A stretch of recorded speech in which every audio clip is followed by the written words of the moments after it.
Hello everybody, I am back with one of my favorite things that I'm doing, and that is demonstrating techniques of growing plants. And we are back with our wonderful tomato seedlings that have done really well in their egg carton. And my backup plants have continued to do not quite as well, but they're doing pretty well as well. So we've got lots of plants to transplant today. And what we're going to do is we're going to be using empty soda bottles and both sizes. And we're going to be cutting them so that we can kind of create this little funnel-like contraption for the plants to grow in. And then they will remain in these this particular arrangement until they're kind of getting a little heavy for the plastic to hold them up. And then at that point, we'll move them one final time. Before we get started though, there's something really important that I want to share with you. A lot of us have wrestled with and recognized the implications of using single-use water bottles. Now, we've talked about, you talk about, and this happens to be one, that we can recycle it, and so it makes it kind of okay, but it really doesn't. There's a whole nother issue with single-use water bottles, which has to do with the commodification of water. And I just challenge you, if you really like using single-use water bottles, before you buy another case of them, to take a moment to read Christiana Peppard's book, Just Water, particularly chapter 3, where she talks about water as, is it human right or economic commodification? And she talks about some of the large companies that are selling bottled water who are doing that by taking over local springs, denying access to that water to local communities who are in desperate need of that water. So there is an economic injustice that occurs with the single-use bottles of water. And I would encourage you to think about that and wrestle with it yourself and come to your own decision. But as I said, Christiana Peppard's book, Just Water, is an excellent resource for that conversation. Now, moving on, this is pretty simple what we're going to be doing here today. We're going to be taking one of the seedlings and transplanting them to one of the prepared plastic bottles. Before we get started, I'm going to show you how we prepare them. This is pretty simple. You know, I'm all about not using sharp knives around myself because that would be dangerous. Just cut the bottle. Particularly the lightweight plastic bottles here is really easy to cut through, but so is the regular plastic bottle here.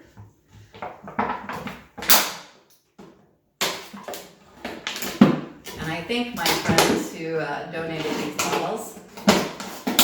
My husband and I are trying to give up top, and as you can guess, I don't drink a lot of single-use bottled water. So I do appreciate those donations. All right. So here we go. Now, most of these are clear plastic, which I think is probably best, and I took the labels off. I have one green one. I think the clear plastic ones are going to be best because they'll allow most light to get to the seedlings, and the seedlings are still pretty tiny. So they're going to have a little trouble getting to the light if it's well above them.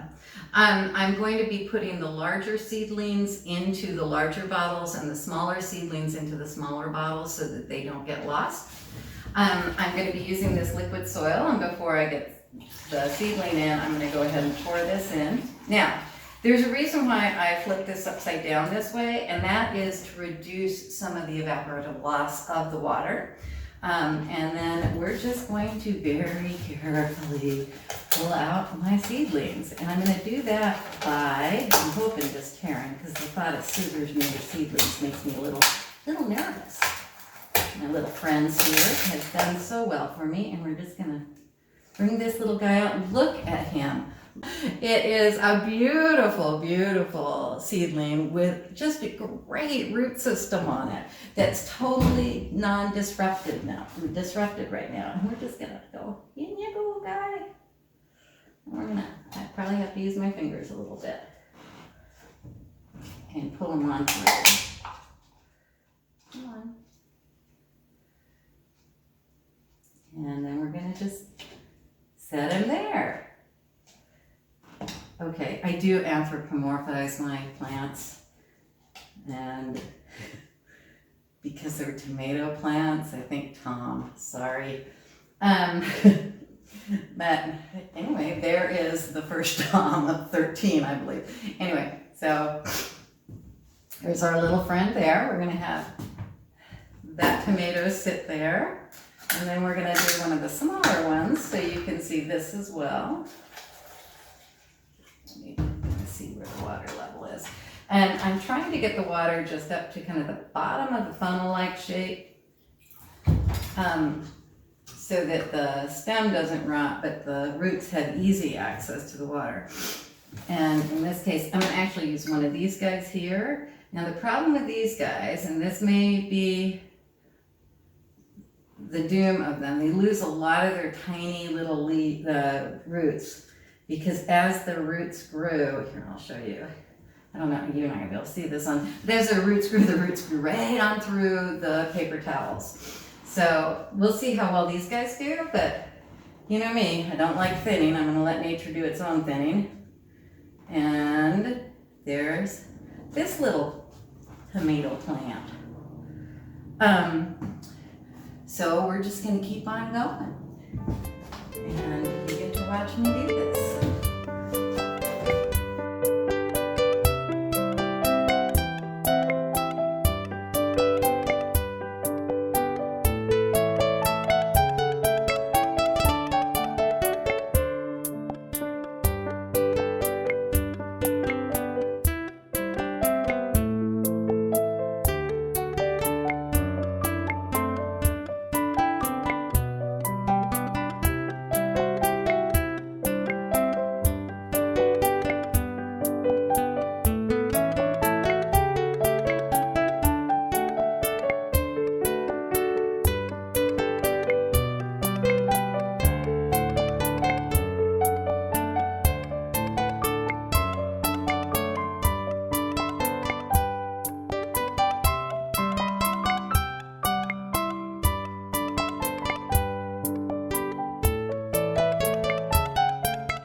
So we now have everybody transplanted.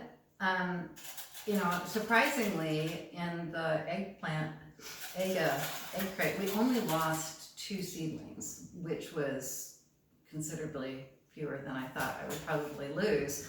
And we lost, oh goodness, I think we've only lost 1 additional seedling out of this group. I'm gonna keep this group going a little while longer and see if I can dig up a couple more plastic bottles to put them in. Small plastic bottles. The only thing we really have left to do now is I'll be moving them out to the sill in the kitchen where there's a nice northern light that it should really work well for them. The last thing to say is I don't believe I was clear. What I'm pouring in here is the liquid soil concentrate at its the full growing strength, which is 1 teaspoon per gallon. Each of the little packets that I bought provide 5 gallons, and I haven't used up the first packet yet, so all of these have the water they need, and I probably still have another gallon's worth in there.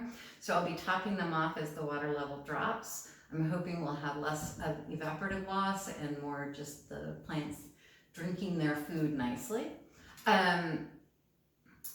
And eventually, as I'll be watching them, and as the plants get larger, the weight's gonna start being a little problematic with these plastic containers, at which point I'm gonna move them into glass containers, but we'll retain their little funnels. So the funnels will go in to the tops of these, and I'll show you really quickly, 1 second.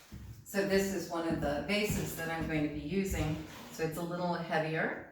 And so once this plant's bigger, I'll plop this in like this. I might trim off some of the plastic so we just have the funnel, and then the plant can continue to grow.